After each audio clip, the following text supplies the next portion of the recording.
tiger parent. That's the parent who wants their child to be top of the class, top of the different activities. Perhaps you've also heard of the helicopter parent, coming in and out of school, perhaps with the best of intentions, but over-scheduling activities for their child. And then the lawnmower parent, the parent who seeks to clear the front ahead so that it's a seamless journey for their children. Anxieties among parents, as well as the best of intentions, leads to the risk of over-pushing. And of course, there are so many products in the market, tools and courses for learning which can fuel some of that anxiety. And I'm sure you all recognise that no one tool fits all children, no one size fits all. And that's important because all children are different and they will cope with pressure differently, and that goes within families among siblings too. Now, I firmly believe that challenge is a good thing and ambition is very helpful. But success, as we know, is so much more. Success can be measured holistically about a child feeling valued and valuing others. A child who believes in their own capability and fulfills their potential. A happy and balanced child ready to take their place in society and make a contribution.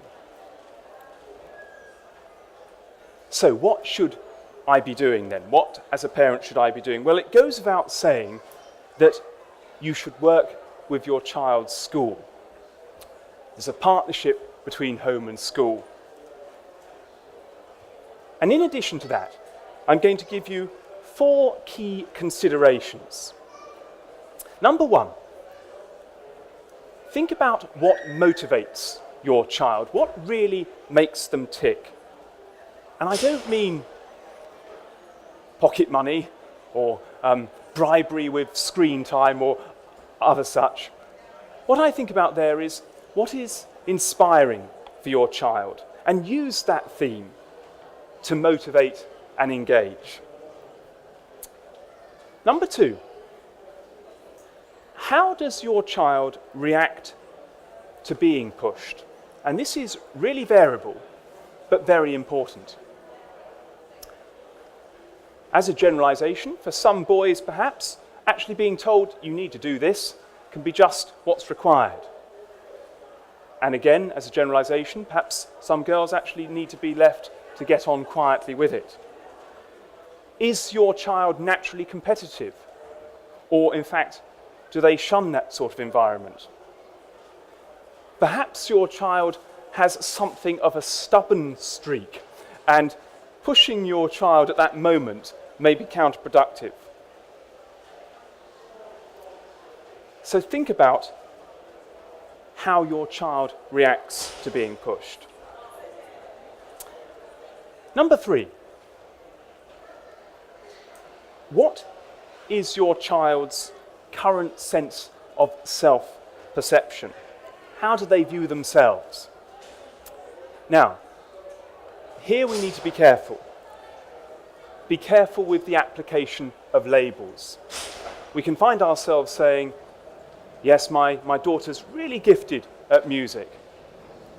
Or my son, he struggles with maths.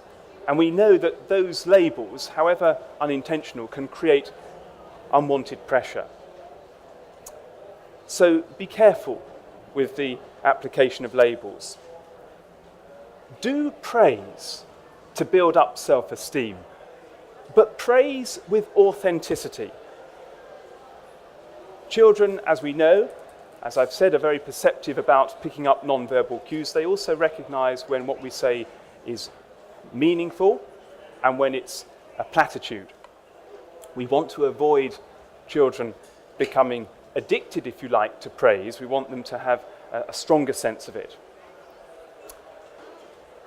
I'm also going to mention in this category of avoiding labels, learning support. Now, learning support is very important and very powerful, and it should not be shunned away from.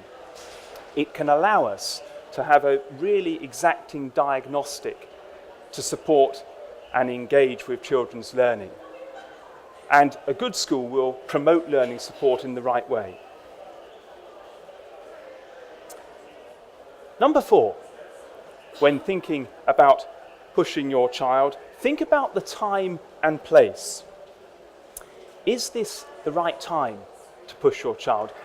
Am I really engaged to give that child the focus they need? Is it the right place?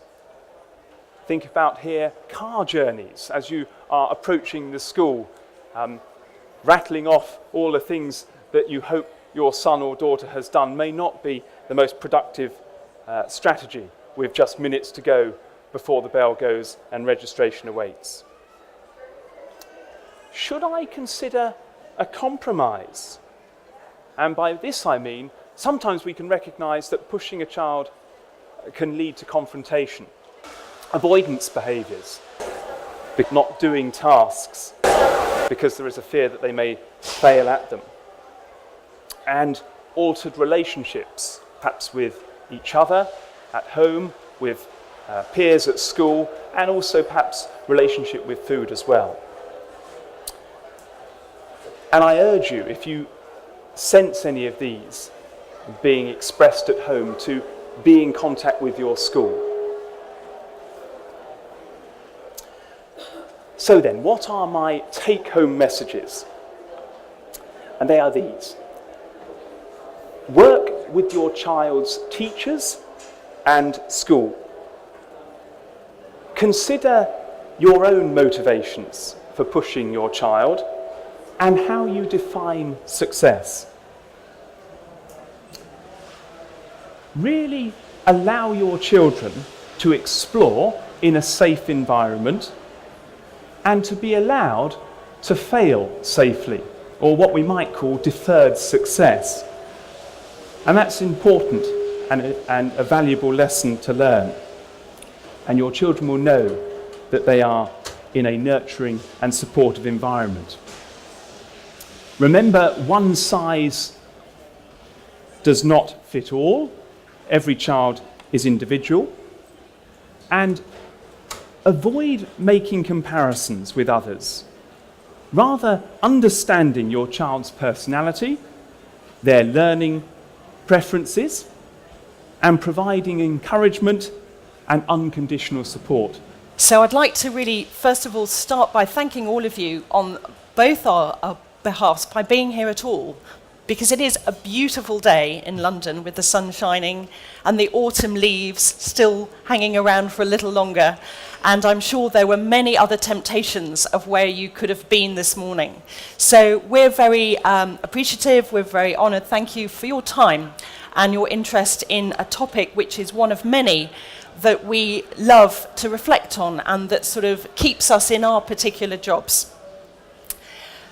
I would certainly echo a lot of Crispin's points, and I think from working closely as schools over the years, we share many of those same very powerful values.